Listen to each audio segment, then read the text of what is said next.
আর আজকে আমাদের ইফতারি আইটেমের জন্য তেহারি রান্না করা হবে। আপনাদের দেখাই কি কি দিবে তেহারিতে। এখানে মটরশুঁটি দেওয়া আছে, তারপর কাঁচামরিচ, এখানে বাদাম বাটা আছে, কাজু বাদাম, তারপর পেস্তা বাদাম, এগুলো সব বাদাম দেওয়া আছে, কাঠবাদাম। আর এখানে হচ্ছে বিরিয়ানি মশলা, বাবুর্চির হাতের স্পেশাল মশলা, যেটা সিক্রেট, এখানে তৈরি করা আছে।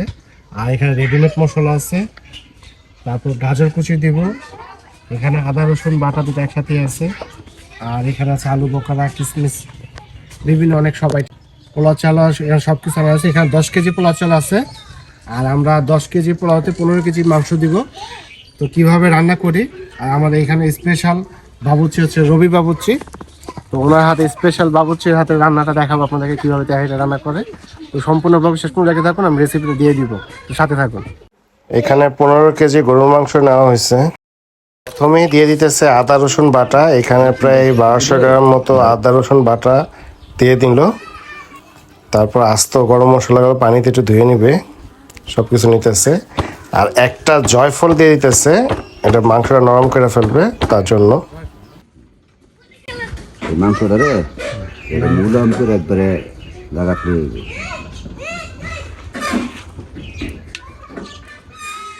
আমাকে ধনিয়া করে না, জিরাটা জিরা, ধনিয়া।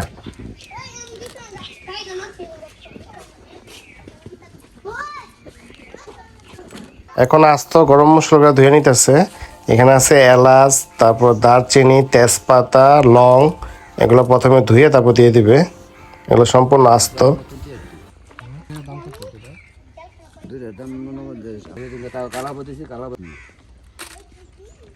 এখন দিয়ে দিতেছে রেডিমেড বিরিয়ানি মশলা, তেহারি মশলা, দুইটাই দিবে। রেডিমেড মশলাগুলো ডালিয়ে ন এইটা বুঝছো নি, এটা জালটা বেশি হয়, এইটা হলো জালটা বেশি, অনেক জিরা ডাললাম, আর এটা হলো জাল কম। বাদাম বাটা, সব রকম বাদাম বাটা দেওয়া আছে, বুঝছি। এটা জোরটিকটা জয়ত্রী এইটি রেখে দিলাম আপনি বলে।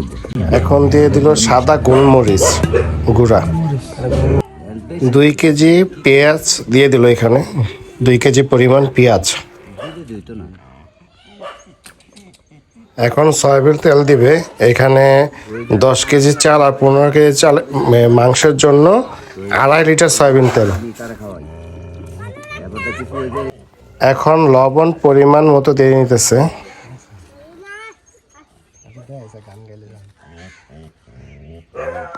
চুলায় আগুন জ্বালাই দিলাম, এখন পাতিল বসাই দিব। বিসমিল্লাহ করে বসাই দিতেছি এখন। বিসমিল্লাহ।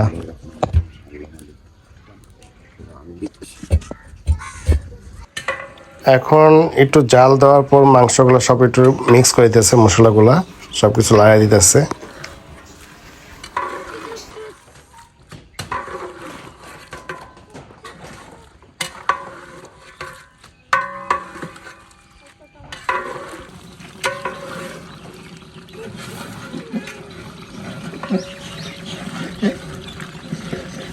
তেহারির মাংসগুলো মোটামুটি ভালো কষানো হয়ে গেছে, মোটামুটি প্রায় শেষের দিকে কষানো।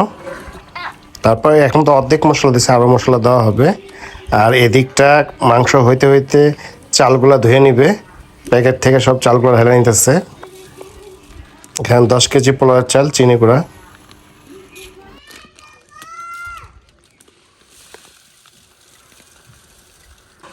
মাংস কষানো শেষ হয়ে গেছে, আর কি সুন্দর একটা কালার আসছে, আর খুব সুন্দর একটা স্মেল আসতেছে, মানে গ্রানে মোমো করতেছে আশেপাশে, তেহারির যে একটা স্মেল।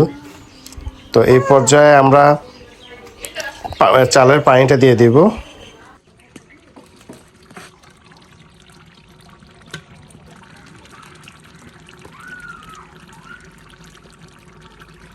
মাংসটা কষানোর পর এখন দিয়ে দিচ্ছে জয়ত্রী গুঁড়া, ওটা জয়ত্রী গুঁড়া, এটা জয়ত্রী গুঁড়া দেওয়ার পর আবার মিক্স করে নেব। আর এখন চালের পানিটা দিয়ে নিতেছে। আর চালের পানির মাপটা হচ্ছে 1.5 কেজি, মানে 1.5 কেজি না, চালের 1.5 ভাগ পানি, যে পাত্রে চাল নেবেন ওইটা 1.5 ভাগ পানি দিতে হবে। পানি দেওয়ার পর 1 কেজি মটরশুঁটি দিয়ে দিল। তারপর দিয়ে দিতেছে আধা কেজি গুঁড়া দুধ। এখানে আধা কেজি গুঁড়া দুধ সম্পূর্ণটা দিয়ে হবে। তার পানিটা বলক আসার পর দিয়ে দিল চাল। এখানে 10 কেজি চাল আছে। আর এখন দিয়ে দিতেছি কিশমিশ আলু বোখারা। এখানে 200 গ্রাম কিশমিশ আর 200 গ্রাম আলু বোখারা আছে, এগুলো ধুয়ে দিয়ে দিতেছে। আর এখন সব কিছু দেওয়ার পর ভালোভাবে সব কিছু একসাথে মিক্স করে নেবে। কি যে সুন্দর একটা স্মেল আসতেছে এখনই এখান থেকে, মাশাআল্লাহ। তো এইভাবে একবার রান্না করে দেখবেন, সেম টেস্ট হবে। আর এখন দমে বসায় ফেলবো। চুলা বন্ধ করে দিছে, এখন জাস্ট কয়লার যে আগুনটা ওই হিটটা দিতেছে। সব কিছু এখন নিচগুলা পোলাও চালগুলা উপরে এনে দিতেছে। এখন দমে থাকবে 20 মিনিট। তো এইভাবে আপনার বাসায় ট্রাই করে দেখবেন, আশা করি খুব ভালো হবে। আর খুব ভালো একটা স্মেল আসতেছে এখান থেকে। দম থেকে এখন নামায় ফেলা হবে। 20 মিনিট পর আসছে আমরা। আরেকটা বার দেখা যাচ্ছে কি সুন্দর হচ্ছে। এই যে দেখেন, কি সুন্দর একটা গ্রান আসতেছে, সত্যি অসাধারণ। আপনারা ট্রাই করে দেখবেন, আপনাদেরটা এরকম হবে সব কিছু এরকমভাবে দিলে। তো আজকের ব্লগটি এ পর্যন্তই, দেখা হবে নতুন কোনো একটি ব্লগে। সবাই ভালো থাকবেন, সুস্থ থাকবেন, ভালোবাসার সংসারের সাথে থাকবেন। আর যারা এখনও চ্যানেলটি সাবস্ক্রাইব করেননি তারা অবশ্যই চ্যানেলটি সাবস্ক্রাইব করে দিবেন। আল্লাহ হাফেজ।